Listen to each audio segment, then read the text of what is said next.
Hey folks, Lindsey Hudson with Sports Psychology Solutions. Last game of the day at the Horatio Williams 9th Annual Classic, and it was a classic indeed. We had Flint Beechers coming in, going up against top-ranked, #1 ranked Orchard Lake St. Mary's. Don't believe the hype, because there was a 70-61 victory and a little dunkathon going on with Jalen Terry, as well as his coach Mike. I'll start with Coach Mike Williams. Coach, first of all, how you doing? Good. How are you? Good. What does it mean to come down to play in another classic with the Horatio Williams Foundation? We love coming down to Detroit, and Horatio has been nothing but good to us, and we relish playing in games like this. Right. Jalen, you kind of showed out a little bit as usual. Tell me what was different about today compared to other games. It's like the most hyped game in the state, and prime time, last game of the night. So I love playing stuff like this. Right. Coach Williams, what do you tell your players when they're on the way down, when they're preparing for this type of game, for this venue? How do you get them ready for this? Well, one thing is St. Mary's requested this game.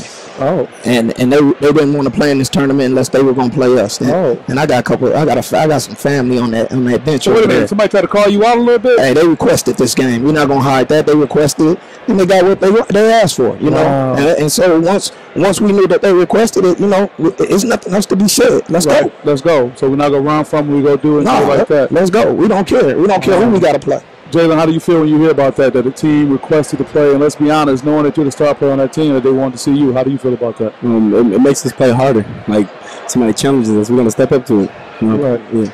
Coach, tell me where you at in the process. I know you love playing in January, love playing in February, but you're all about playing in March, in March and April. Where are you at in that process, and how does this fit into that? Well, this is a simulation of a tournament game. You know, 5-on-5 half-court basketball is championship basketball, and that's what we talked about. You know, in basketball there are no secrets, there are no gimmicks. You know what I mean? We want to sit down, play 5-on-5 half-court, man-to-man, and we want to impose our will on them. We weren't going to let them come attack us. We were going to go attack them.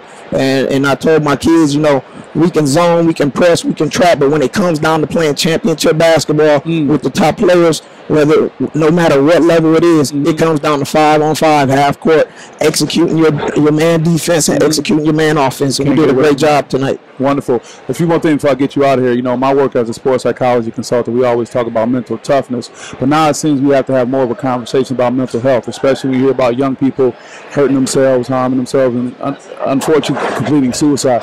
Tell me about mental health, and how do you try to stay connected with your players' mental health? And Jaylen, I want to know how you feel about that as a player when your peers are going through things too. But Coach, what do you think about that? Well, I talk to my kids. My kids deal with issues that other kids don't. And one thing that I make them pay attention to is the fact that, you know, you guys might not never have it fair in life until that ball is up in the air. And so we relish the chance we get to compete at the highest level, no matter. Hold on, Coach, hold on. You say you might not have it fair in life until the ball is up in the air. Exactly. And so we have to seize the moment. We are the poorest school in Michigan.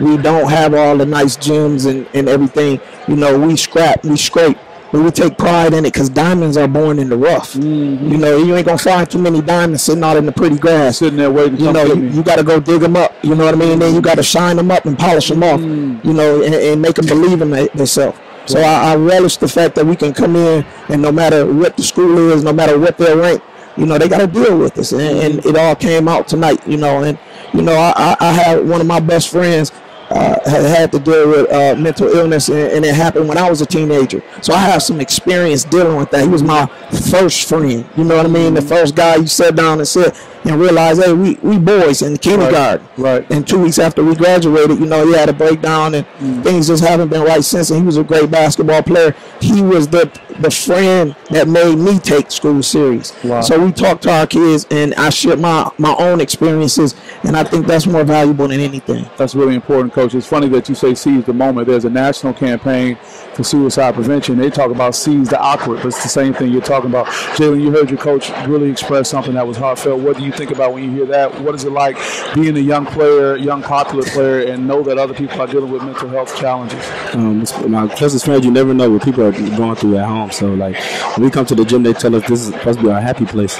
We're supposed to have peace up in the gym. So we support each other and just have fun. That's great. Wonderful. I won't keep you guys. You literally shot the lights out. The lights are out in the building after Flint Beechers came through. Any last things to sign off, guys? No, man. We're just thankful to be here. Great. We're thankful to have you, Coach. Always a pleasure seeing you, Jalen. So proud of you. Keep it up, okay? Thank you, guys. SPS in the building with the Horatio Williams Foundation. See you next year. More time. That's right, folks. Lindsey Huddleston with SPS back in the building on southwest side of Detroit. How do you hit a free throw? How do you finish strong? That's important. But the other part of the spectrum is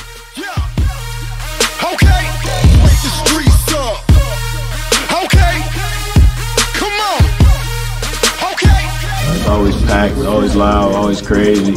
So it's a tough place to play in. You gotta go in there with a mindset. So I'll be in there tomorrow. That's really my motivation. Is I want to be like Gabe Brown. Gabe Brown shoots like